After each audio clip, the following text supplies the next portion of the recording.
Good evening. আজকে 12ই October Sunday. আমার ছোটো কাকা আসছে আমাদের বাড়িতে।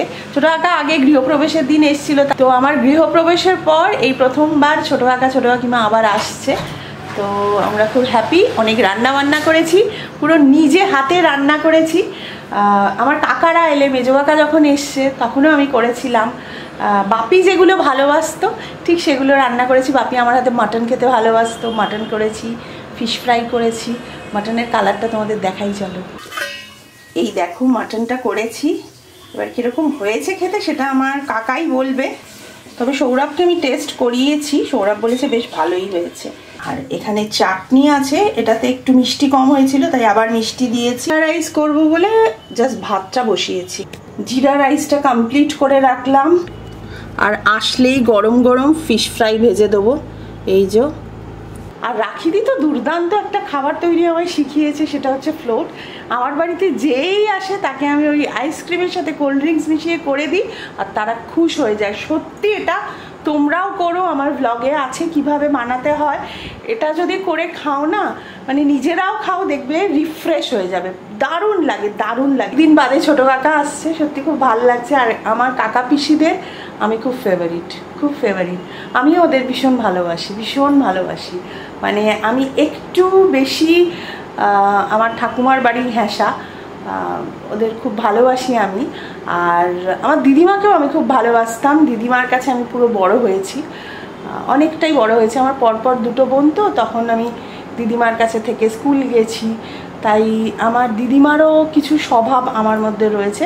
আমার দিদিমাকে আমি দিদি বলতাম, দিদিকেও আমি খুব ভালোবাসতাম, খুব ভালোবাসতাম। আর ঠাকুমার সাথে তো কথাই নেই, খুব ভালো সম্পর্ক ছিল, খুব। মানে আমার জন্য সেই কচুরি এনে আলাদা করে রেখে দেওয়া, যে বুবুন আসবে, বুবুন খাবে, এইটা বুবুনকে খাওয়াবো। ইভেন তিতলিকেও আমার দিদিমা ঠাকুমা দুজনেই দেখে গেছে, দুজনে আদর করেছে, প্রচুর জিনিস দিয়েছে। তো সেটা তিতলিরও ভাগ্য আর আমারও ভাগ্য। ছোটো কাকা এসে গেছে, এই ছোটো কাকা আর ছোটো কাকিমা। আর এই যে সৌরভ বসেছে গল্প করছে, আর আমাদের জন্য প্রচুর জিনিস এনেছে আর প্রচুর মজার কথা বলছে, তাই হাসাহাসি চলছে। প্রচুর জিনিস এনেছে ছোটো কাকা। আর আইসক্রিমটা তুলে রেখেছো তো? আর এদিকে ফিশ ফ্রাই ভাজা চলছে, প্রচুর গল্প গুজব চলছে। আর তিতলিও জয়েন করেছে, তো তিতলি বাড়ি এসে গেছে, তাই ফোনে তিতলির সাথেও কথা হচ্ছে। তোমরা সবাই বলো তিতলি ব্লগ করছে না, তিতলি ব্লগ করছে না। অ্যাকচুয়ালি তিতলি ব্যস্ত, সেটা তো ঠিক আছে, ব্যস্ততার মধ্যেও ও ব্লগ করেছে। ও আমাকে বলে, মা এখানে কেউ না ওরকম মোবাইল নিয়ে এরকম করে না, তাই আমার একটা এরকম লাগে। তিতলি বলে আমাকে, মা এখানে জানো তো কারোর ফোন এলো, ধরো সে আমার সাথে কথা বলছে বা কারোর সাথে কথা বলছে, জিজ্ঞেস করে যে ফোনটা ধরবো। তাই জন্য সবসময় ফোন বার করে ও ব্লগও করতে পারে না, ওর ভালো লাগে না, তাই করে না। ছোটো কাকারা চলে গেল, প্রচুর গল্প করেছি, তাই খাবারের সময় আর ব্লগ করা হয়নি। আমি আজকে দই পোনাও করেছি, ছোটো কাকিমা একটুও খাইনি, আমি প্যাক করে দিয়ে দিয়েছি, বলছে আর খেতে পাচ্ছি না। আর আমি বাড়ির বড় মেয়ে, আমি তো ভীষণ আদরের। মানে আমার ছোটো কাকা আমাকে কোলে করে স্কুল নিয়ে যেত, তখন আমার প্রায় হয়তো 5 বছর বয়স, তাও আমি এমনি যেতাম না, কাকার কোলে করে যেতাম। আর আমার ছোটো কাকাই আমায় নিয়ে যেত। সেই সমস্ত গল্প আজকে হচ্ছিল। তো এবার কটা বাজে সৌরভ? 12:30 বাজে, 12:30 বাজে। আমাদেরও আর খাওয়ার কিছু ইচ্ছে নেই, কারণ টুকটাক এত খেয়েছি না, ফিশ ফ্রাইগুলো খেয়ে নিয়েছি, আর মেন কোর্স খেতে ইচ্ছে করছে না। সবই তুলে দেবো, প্রচুর রান্না বেঁচে গেল, কাল আর কিছু করতে হবে না। তোমাদের সাথে অনেক কিছু জিনিস শেয়ার করার আছে, সেগুলো করব। আজকের মতো গুড নাইট, গুড মর্নিং। আজকে সোমবার 13ই অক্টোবর। তোমাদের একটা নতুন জিনিস দেখাবো, যেটা আমার বাড়িতে বেশ কয়েকদিন এনেছি, তোমাদের আশা করি ভালো লাগবে। চলো দেখাই। সেটা হচ্ছে ব্যালকানিতে রয়েছে, চলো। হচ্ছে আমার ছোট্ট বাগান।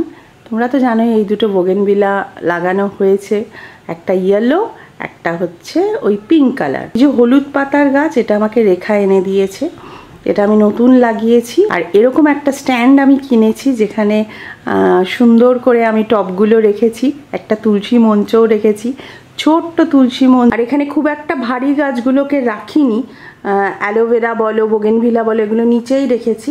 এখানে হালকা পাতার গাছ যেগুলো, সেটাকে রেখেছি।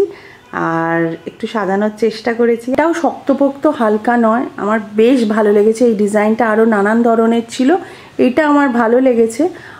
8 কেজি অবধি ভারী আমি রাখতে পারি, তবে আমি মোটেও ভারীগুলোকে রাখিনি, ভারীগুলো নিচেই রেখেছি। সৌরভ বাবার বলে একটু ঝড় উঠলে যদি পড়ে টরে যায়, তা ঝড় উঠলে এটা নিচে নামিয়ে রাখবো প্লান্টারগুলো। আর এটা আমি একটা তার দিয়ে বেঁধে রেখেছি। তোমরা কিন্তু আমাকে প্লিজ জানিও কেমন হয়েছে। নতুন কিছু হলে সবসময় মনে হয় তোমাদের সাথে শেয়ার করি। কিছু ডেকোরেশন করব সেসব ইচ্ছে রয়েছে, কারণ এই জায়গাটা এখনও ফাঁকা আছে তোমরা জানো, তো এটা ডেকোরেশনও হবে। তো প্ল্যান সমস্ত রয়েছে, টুকটুক করে আস্তে আস্তে করব।